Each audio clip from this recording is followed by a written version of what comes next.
Good evening, ladies and gentlemen. Oh, excuse me. 女士们、先生们，晚上好，欢迎你们来。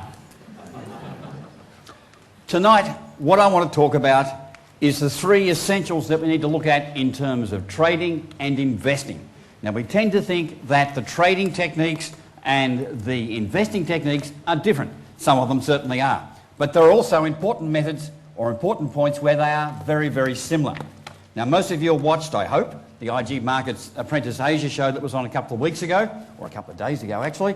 So what we want to do is we want to focus on what was used in those techniques and how we can apply them both in a trading environment and an investing environment. So there are three things that I really want to cover tonight. There are three elements. First of all is using chart patterns to help us define risk and reward. Now there can be large-scale chart patterns. Chris talked about a head and shoulders pattern on the Australian-New Zealand dollar cross. That's a long-term investing pattern, but they also appear on short-term patterns.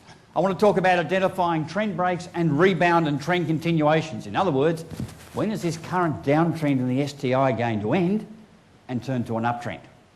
Because if we can identify that, then we can make some more money as it's going up and close all of our short positions. And finally, I want to look at some ways that we can set both our entry and our stop loss conditions. Because it doesn't matter how much research we've done. It doesn't matter how much fundamental research, how much technical research we've done. There's always this wonderful opportunity to buy a stock and make a big, big mistake. And we've got to know exactly when we make that mistake. So setting stop loss and entry conditions is part of it. So that's three things I want to cover this evening.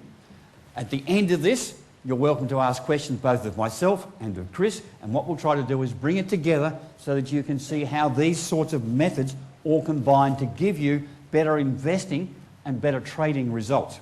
So the first thing I want to look at is what's called chart patterns. And chart patterns, unfortunately, they're very, very good, but you either get it or you don't. One of the advantages of chart patterns is, first of all, they capture market behaviour. If you look at these chart patterns on an index in 2007, come November, January, you knew well in advance that the market was likely to collapse, number one, and number two, it was going to collapse quite dramatically. So you were selling your investments, you were selling your positions, going to cash, ready for that fall in the market. They're also used to calculate price targets, what's called measured moves. So that means that you know you can buy here and it's likely to go to this point. Or you can sell here and it's likely to come to this point here. Take some of the guesswork out of what happens in the markets. And that allows us to calculate exact risk and reward ratios. I always want to get preferably at least $3 back for every $1 that I'm putting into the market.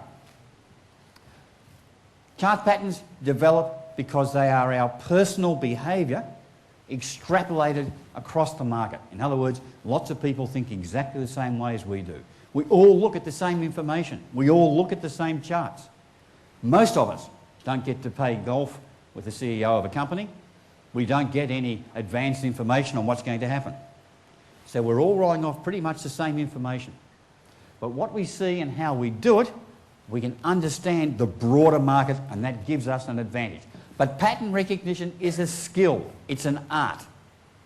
I really like it, but I also recognise that a lot of people find it very, very difficult. So, for example, what I want you to do, I want you to look at this next picture and tell me what you see in it. What's in the picture? What's it a picture of? How many people can see the face, the large face that's in the picture? Please indicate. Yeah, that's about average. About 1/3 of people. Now, for those of you who can't, that's what it looks like. There it is. Once you see it, you can't stop seeing it. When you first look at the picture, for 2/3 of you, all you see are these women here and here, this figure here and this one here. You don't see his face. That's one of the problems with pattern recognition on a chart. Once someone just shows you what to look for, you never miss it again. And because patterns give you such a powerful way to understand and interpret the market, I want to spend just a little time on one of the patterns. Now, this is what we tried to teach the participants in Apprentice Asia. I'm sure that you're going to be much better students than they were. Pattern basics require accurate support and resistance lines and accurate trend lines. An accurate support and resistance line is a horizontal line that's drawn on a chart. It's where price tends to stop all the time, on the way up or on the way down. It's like a floor and a roof. Whereas a trend line defines a changing level of support or a changing level of resistance. Support in an uptrend, resistance in a downtrend. But the problem is that when we use a chart package, and most of us do these days, a lot of chart packages deceive us into putting support and resistance lines in the wrong spots. Look at these lines here. Are those lines horizontal? No, they're definitely not horizontal. No way they're horizontal. Unfortunately, they are. These are all horizontal parallel lines. What has happened is that the background information on this screen here has deceived your eyes into thinking that in fact they're not horizontal. Why is it important on a chart? Because when you use charting software that has a grid on the back, your eyes will automatically put the support and resistance lines where the grid lines are. And they might bear no relationship at all to where the genuine support is in the market. They act as a guidepost. So when I'm using a chart, and all the charts you'll see tonight, they do not have grid lines on them for exactly that reason. I want to be able to accurately place support and resistance because that's an essential part of how we establish where the chart and chart patterns are. So, trend lines. Trend lines are really simple. Trend lines help us to define whether it's moving up or moving down. This is NYMEX oil, a little bit while ago, and this was described by one of the major news wire services as a clean break of a key downtrend. Who would agree? Please indicate. And remember, if you get it wrong tonight, it's no problem. You're not going to lose any money. A clean break of a key downtrend line. Is this an accurate analysis of that chart? Does that put the trend line correctly in place? Who says yes? Who says no? Who's waiting for me to tell you the answer?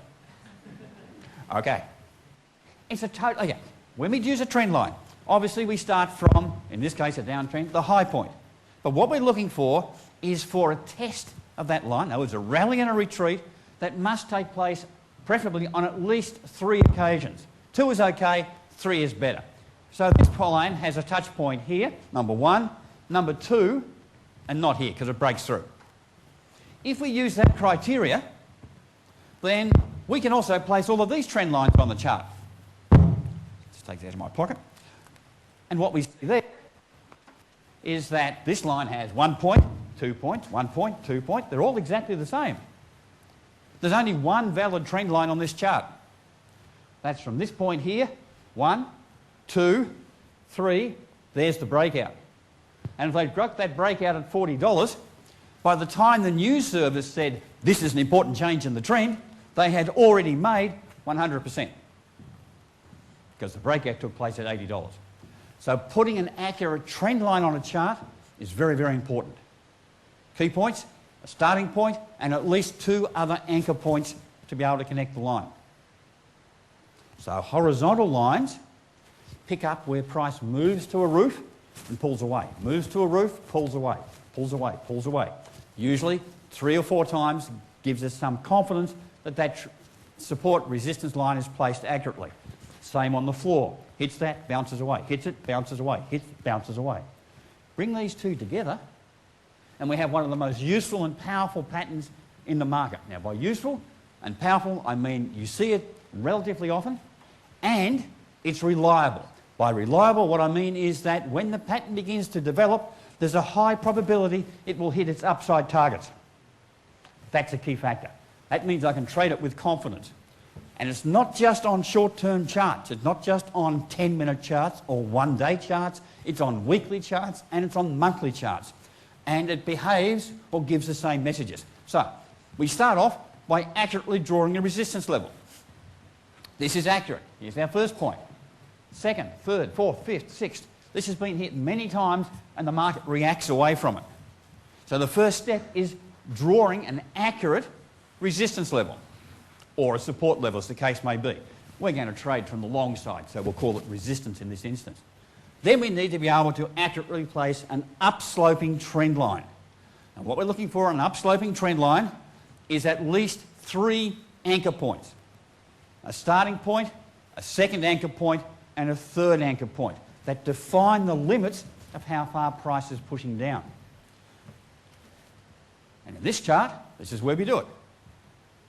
From here, point 1, point 2, point 3, 4, 5 and 6. That tells us excuse me, that there is a high probability that this trend line is accurately placed, and that means that if we get a close below this trend line, then this pattern finishes. If we get a close above this resistance line, it confirms the pattern and it allows us to estimate fairly reliably how high that price movement is likely to go. For me, that's worth money. And if it's worth money in the market, that's where I want to be. But how do we work out how high it's going to go? Why do we start here and not here? Or even here? And there's a very important reason. For this pattern to be valid, then it must be as close to the ideal pattern as possible. So we must understand what the ideal pattern looks like. So if I said to you, look, I'm thinking of an animal, it has 4 legs and a tail and it barks. What animal am I thinking of? Anyone like to have a guess? A dog. 4 legs, a tail and it barks. Sorry, I'm thinking of a crocodile. Crocodiles bark as well. Now, if I told you it lived in water, then you wouldn't say a dog, you'd say probably a crocodile, if you knew crocodiles bark. Point, the more accurate the definition, the less likely you are to be eaten. In the market, the more accurate the definition, if I'm buying in here, then there's a high probability this will develop as required. So what I need for a triangle pattern, upward sloping, downward sloping, or equilateral, is a triangle base. And that is 1 to 5 days of price activity that is moving pretty much in the same direction. In other words, 4 out of 5 candles are green, or 3 out of 3 candles are green, or just 1 large candle is green. This is the base of the triangle. No base, no triangle, no pattern. Wave goodbye to your money. You take the base and project it upwards. That gives you the upside target. There is a high probability that when price breaks out of this pattern, it will reach this target level.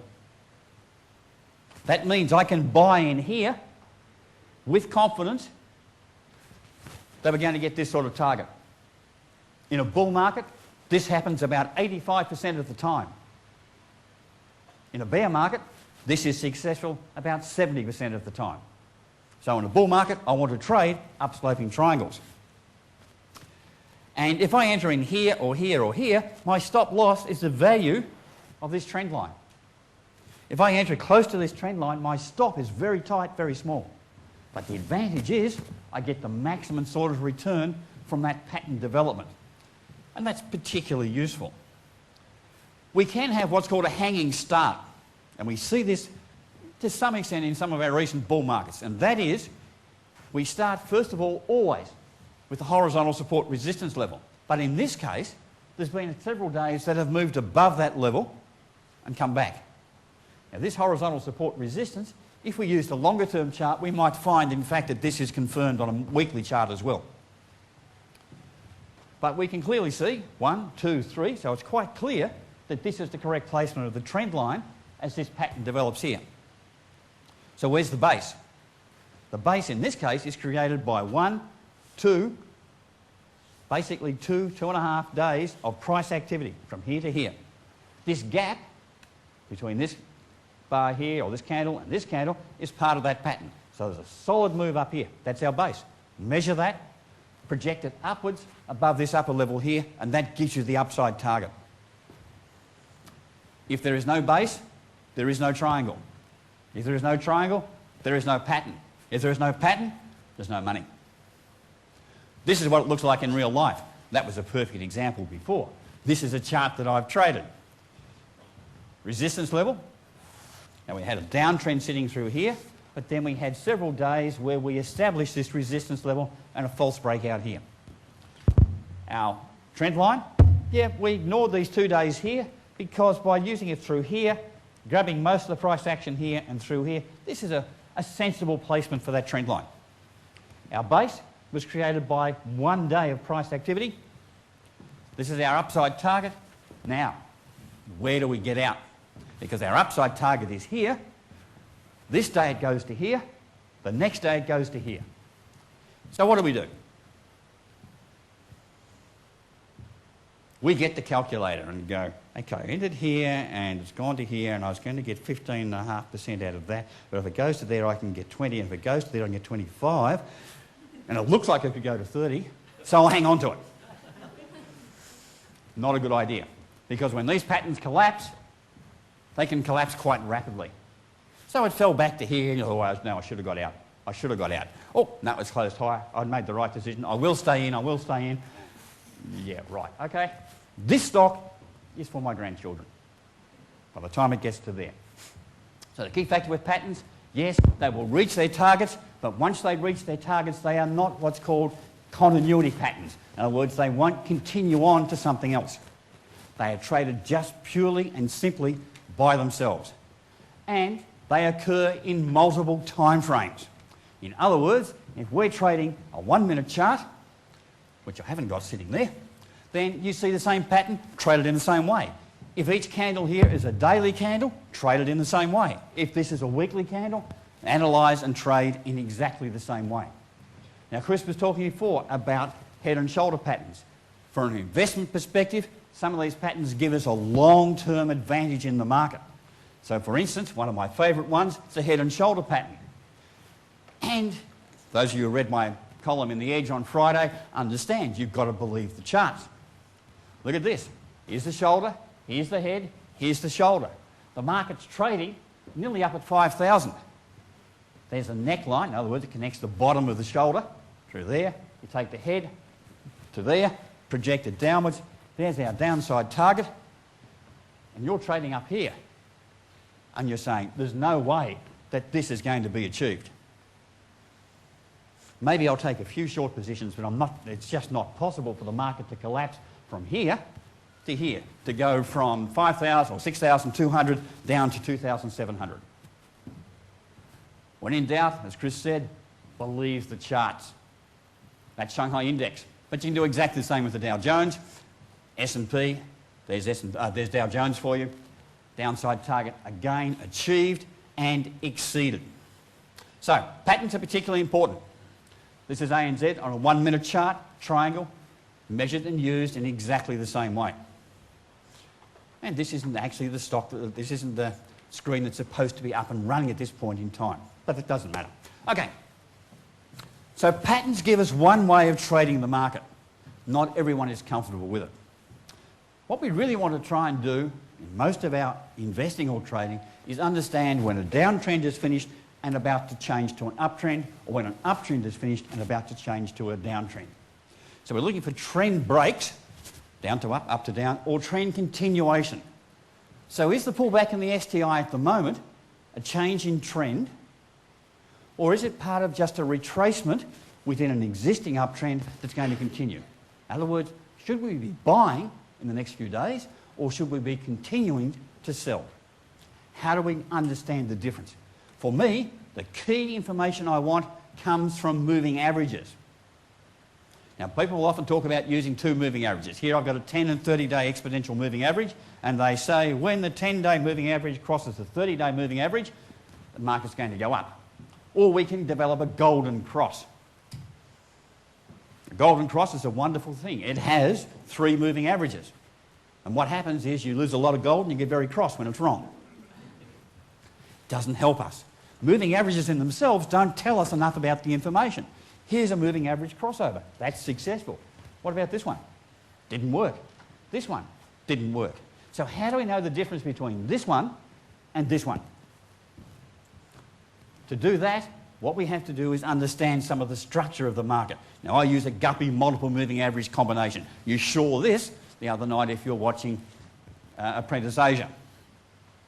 Because the two most powerful groups in the market are traders and investors. Traders are young, successful, and have lots of money. Investors are old, slow, and have lost a lot of money. They're the longer term group.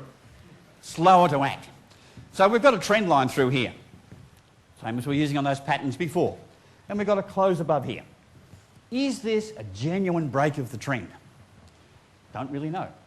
But what I do know is that traders are more aggressive. They'll come into the market and they're always trying to find out if it's going up. They keep on testing.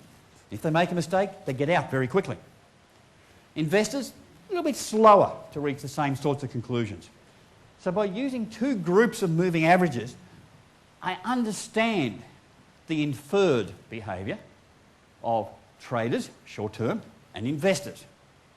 And to understand the traders, I use a combination of moving averages.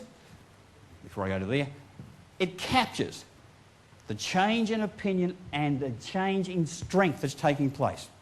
And we do that by looking at the degree of compression in each of the groups of averages. When they compress, they tell us people are in agreement. When they are expanded, they tell us people are in disagreement. And when the two groups are separated, it tells us that, in this case, traders are very optimistic about the stock and investors are becoming increasingly optimistic. So it's safer and safer to buy in here for a continuation of the trend. When both groups combine and compress, when both groups agree, it tells us there is a very high probability of a major change taking place in the trend. So, how do we all reach our decision about what stock or index or currency to buy? We don't live in a HDB flat, halfway between floor 13 and floor 15, where the lift stops at the wrong floor. We don't sit there without TV, without radio, without a handphone. Our opinions about a stock or an index or the market are formed by many, many different factors. Stock advisory sheets to clients, fundamental analysis, technical analysis scanning, market reports from CNBC. You can catch me on Wednesday morning, by the way, on Squawk Box. Popular investment magazines, brokerage reports from IG Markets. We're all working with exactly the same information. So not surprisingly, you get all of these reports and they all reach pretty much the same conclusion about the stock or the index. Most of them. And they say, this is worth buying at $7.50. So, how do traders think about that? Remember? And we track them with a 3, 5, 8, 10, 12 and 15 exponential moving average. $7.50. You believe me that this stock is really worth buying at $7.50? You don't buy it tomorrow, you're going to miss out on the fortune that's going to recover all your losses from 2008, 9 and 10 combined. Believe me, trust me, I'm a trader. $7.50. Who's going to buy this stock at $7.50 tomorrow? Please indicate. Oh, I can see your investors. Okay. Who'd be prepared to pay $7.55, $7.60 to get the stock? Remember, you can make as many mistakes as you want tonight, you're not going to lose money. Who would prefer to wait for the stock to come back maybe to $7.40 before you buy it? Okay. You're the people who go to Geelong because it's about 10 cents cheaper in Geelong to buy stuff than it is in Singapore, even though you can only go with half a tank of fuel. The bargain hunters, even though we have the same information, we all agree it's worth buying, but we'll buy at different sorts of price levels. Some will buy it if it's a little bit cheaper, some will buy at the exact price, some will buy it which is a bit more expensive. We get compression. Investors behave in the same way, except that they are slower. And we use 30, 35, 40, 45, 50 and 60 moving averages, exponential, to track their behaviour. Now investors, they're different people. I mean, I'm a trader. When I decide to buy a stock, the only person I have to tell is my wife, eventually. Doesn't have to know immediately. If it's successful, I'll tell her. If not, you know, it doesn't need to know that information. But if I'm an investor, I've probably got a committee I've got to talk to. I've got to go and convince other people to buy it. We should be buying this. We should be buying Keppel Corp. We must be there. That's a week or 10 days, all the rest of it. Not good. So what happens is that although they reach the same information, the same conclusion, they take a bit longer. And what we get is compression, this agreement, across different time frames. Because when investors come into the market, they've got to move in much larger size, more difficult to execute. So this gives us the advantage. It tells us, here's our downtrend line. We're not too sure whether this breakout is genuine, it's going to keep on going up, or whether it's false. GMMA analysis tells us in this period, traders agree about price and value. They start to come into the market. You can see the compression and then the expansion. And a little bit later, we see that investors also come in. We see that first of all they turn up, the bands narrow. When it narrows, it means there's agreement about price and value. This is a good stock at this price. It's correctly valued. Remember Warren Buffett? I don't really know him, but I'm sure that you've got a better relationship with him than I have. He says buy good companies at good value. Underpriced, in other words. And that's what the investors are trying to do. So they're deciding here, this is a good company at a reasonable price. This is the agreement point. So when you get agreement between traders and investors, there's a high probability that this trend change is confirmed. Does it matter if you get in at $7.60 or at $8.50? No, it doesn't. If you're a trader, it does. But if you're an investor, it doesn't. From an investment perspective, you want some greater certainty that this trend is likely to continue for 4 or 5 weeks or several months or hopefully for several years, just keep on going up. So we're not trying to get the very bottom. We're trying to get somewhere in here because there's a higher probability that this is going to continue moving upwards. Don't know how high it's going to go, but we can be fairly confident that it's going to move in that direction. That's what we're trying to do. So, by bringing these two groups together, we get a variety of different analysis techniques and methods. The red group, long-term investors. The blue group, short-term traders. Now, this could be that every candle represents 1 day. It could be that every candle represents 1 minute. It could be that every candle represents 1 week. The analysis methods and conclusions are exactly the same. It's called fractional repetition,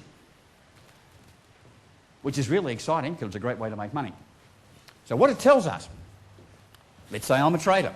I see this first attempt here. It's a breakout test. I don't trade this. It's unlikely to succeed because this long-term group is widely separated. It tells me as soon as price goes up, investors are likely to be selling down into it, pushing the price down. So not much chance of success here. Then we get another breakout test and we get a move above this level. Now it may be a break of a trend line as well, but notice that the long-term group in this area has begun to compress. Some of the investors have stopped selling. They're not buyers, but they're not sellers. So that's showing up as compression in that long-term group. So I can buy this breakout with a reasonable degree of confidence that this is likely to continue. Not 100%, but a reasonable degree of confidence. I can buy a breakout retest. In other words, price has gone up, it comes back, retests the long-term group, and then moves up again. It doesn't move below this. This tells us that this change here, that investors have come into the market as buyers. Here, they stop selling. That shows by that compression. This expansion that begins to take place shows us investors are coming in as buyers. As price comes down, they say, this is an opportunity for a long-term position. So as a trader, I can buy in here with a lot of confidence that this is likely to continue upwards. As an investor, I can also buy in here with confidence that that's likely to continue moving up in the longer term. So we use it to understand the behaviour of other groups. Here's a longer term chart. This is, I can't remember what this one is, but it was very profitable. Very long, solid, straight. All the investors just supporting this trend. Wonderful people. I love investors. Without you, I can't make any money. I need a safety cushion underneath so that when price comes back here, I can very, very safely enter into this trend because you're going to protect me. You're like an airbag on a car. I'm not going to crash. I know there's a high probability of a rebound. Back in here, here's another opportunity. You just come and give me money. Thank you, thank you. Go and say it, go and say it. I'm into here. Same here. Am I worried about buying in here? No, not at all. Because this separation here tells me that investors are still buyers. They're not sellers. All the way through here. Eventually, this long-term group begins to compress. Once it starts to compress, it tells me that some investors are becoming sellers. So when you get this pullback here, there's less chance of it continuing to bounce and continue. Now, if you're an investor, you have two questions. The first question is, you're an investor. Why didn't I buy here when it was quite clear that this trend? Why didn't I buy here? That's the second question. Because this chart has been available for everyone to see for the last 3 or 4 years. And it tells you very clearly that there was strong investment support for this particular stock. You could buy anywhere in this period and ride this from about $56 through to about $74. This is not an antidote to insomnia. You're not going to lie awake at night worrying about what's happening with this stock. You can sleep easily. It's a good, solid underlying trend, and you know this because of that long-term group is widely separated that tells us it has long-term investment support. It's a key factor. So, we've decided this thing's going up in the long term. How do we decide how to enter? Now, if you're really adventurous, what you simply do is you say, yes, I'm going to buy this stock. And you ring up your broker and say, buy. I don't care what price I pay, just buy. And then you go out and you go bungee jumping or jump out of aeroplanes with parachutes and so on. Don't know. That's a very risky way of doing things. What I prefer to do is say, yes, this is a trend breakout or this is a mid-trend entry. I want to buy, but I want to buy at a price that allows me to manage my risk. Because the first thing I know from experience is that just when I'm feeling most confident in the market, that's the time when I'm most likely to be absolutely wrong. And it doesn't matter what I do. Eventually my wife finds out. And I don't really want that to happen. So I've got to set a stop loss. And the understanding of an idea of a stop loss or protect profit, a stop loss is designed to tell us when we've made a mistake. It's got nothing else to do. It simply tells us, you didn't do the analysis correctly, the market's not behaving the way you thought it was, you've made a mistake, get out now before you lose your grandchildren's inheritance. Remember, no one says you buy here and you have to hold on all the way down to here. You can get out. It's simple. Click the mouse button, sell. Ring the broker, sell. Get someone else to do it for you. Go to your partner and say, I'm sorry, I just lost $1,000 today in the last 30 seconds. Can you do something? She'll sell it for you. That's no problems. Get out. You don't have to stay in. The stop loss helps you to define when you've made a mistake. Now, I use what's called a guppy countback line. And it defines the trend behaviour using price volatility. Let's not get too complicated about all of this. What it boils down to is simple. What I want to know, first of all, is how much movement is normal. Remember the good old days? That's before 2007. Good old days, you'd look at the market, and if the market moved, the Dow Jones Index moved 3% overnight, then the first thing you did is you make sure that every window and every tall building was locked. Because otherwise people would be jumping out because 3% was so volatile. Now, 3%, no one's worried about it. We can see 4, 5, 6% overnight moves. Not a problem. So what I want to know, for any stock or index, how much movement is normal? This is okay. How much is abnormal? When do I need to worry? When do my knuckles need to go white on this particular ride? Countback line helps me to do that. So first of all, I've got a downtrend line in place. What I'm looking for is a close above the downtrend line. That's usually a bit of an indication that the trend may be changing. Problem is, too many false signals. Now this applies both to traders and to investors. We may have that 10 and 30 day or triple average moving average crossover. Also, too many false signals. False signal means it says walk, but unfortunately the signal for the truck doesn't say stop and you get run over. So you want confirmation. You want confidence the signal's correct. Countback line does it. So what I do is I look at the volatility over the last 3 significant periods, not 3 days. 3 days on this chart, but 3 significant periods. And what I say is that what I need is first a break above this downtrend line and then a close above this volatility bar, this countback line. And the position of this line will change depending on how the volatility changes in the market. That's why we say it's self-adjusting. And I enter on the next day. Doesn't matter what the price is, I want to get in here. So it just gives me a mechanism, a way of deciding what is a reasonable price to pay when I've decided to enter this stock as a new uptrend begins. Or this may be a situation where there's a solid uptrend in place, GMMA shows you that, and you've got a retreat that's taken place and a rebound. Where do I buy the rebound? This helps me to get in. It gives me a method to decide what is a reasonable price to pay and a higher level of guarantee that this rebound, this trend change, is likely to continue. Because you see, I'm a trader. I'm not a gambler. If I want to go to gambler, I go to MBS. Look at MBS. MBS is a monument to people who love losing money. That's what built it. It isn't built by the people's winnings, it's built by the people's losings. I don't want to take that attitude into the market. If I go to MBS and I play roulette, and I like to play roulette, my wife occasionally likes to play poker machines. When we go, I have a simple job. Not very often, thank goodness, I have a simple job. The amount of money she loses on the poker machine, I have to make back on roulette. Most times it works, but she can lose an awful lot sometimes. So I want to avoid that situation. I want to be able to control my risk. In the casino, I can't, because it's the casino operator who says, this is when you must put your bet on, and bad luck, you can't take it off until the whole thing's finished and you've lost your money. In the market, I can say, this is the point that I want to enter, and my stop loss says I get out if it comes back to here.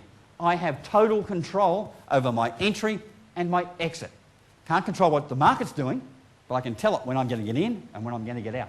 I can decide how much money I'm going to lose. Can't decide how much money I'm going to make, but I can always decide exactly how much money I'm prepared to lose. Countback line allows me to do it.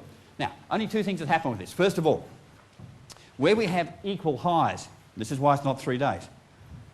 Up one candle, cross to the left to the next highest candle. Ignore this one's an equal high. Up to the top of that candle, across to the left to the next one, then this is our countback line. So here, price would have to break out and close above this level before we buy. This one, this is a price gap.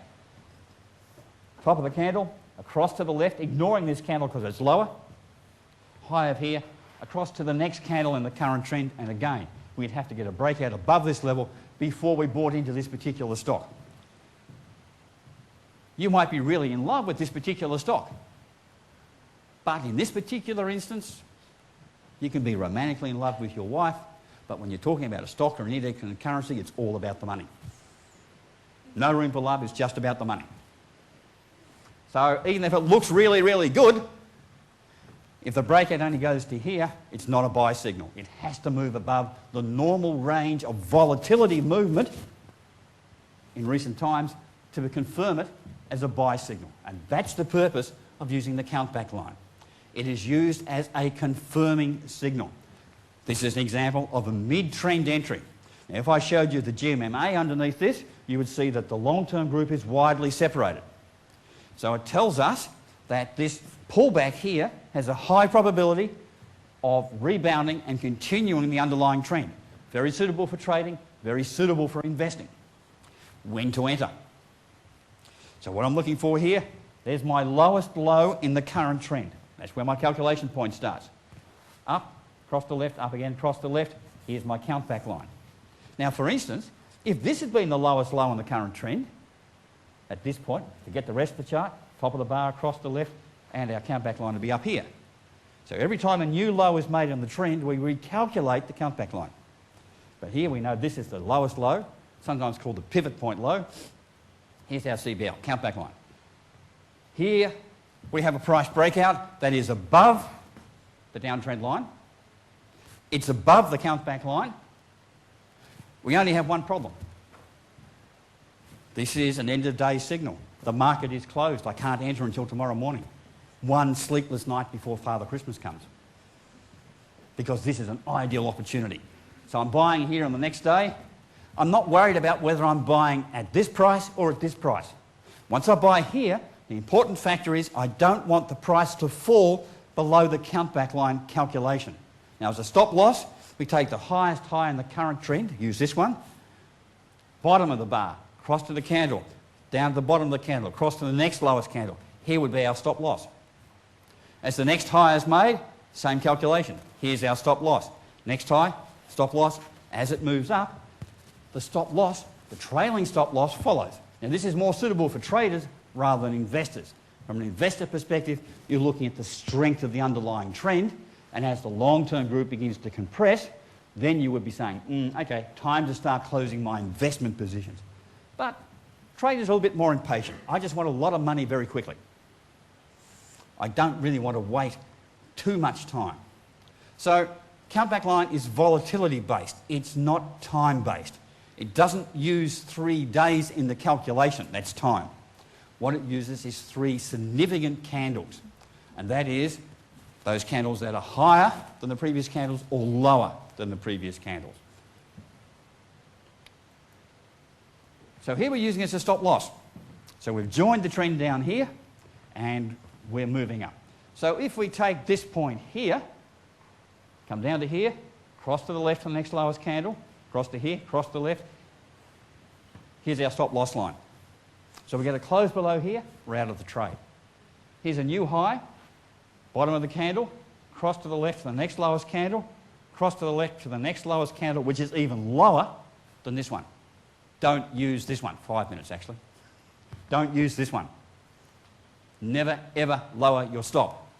Because what that does, it just allows you to lose much, much more money. It doesn't actually protect your profit. So the stop always lifts up. Point 5, here we have a gap in the market.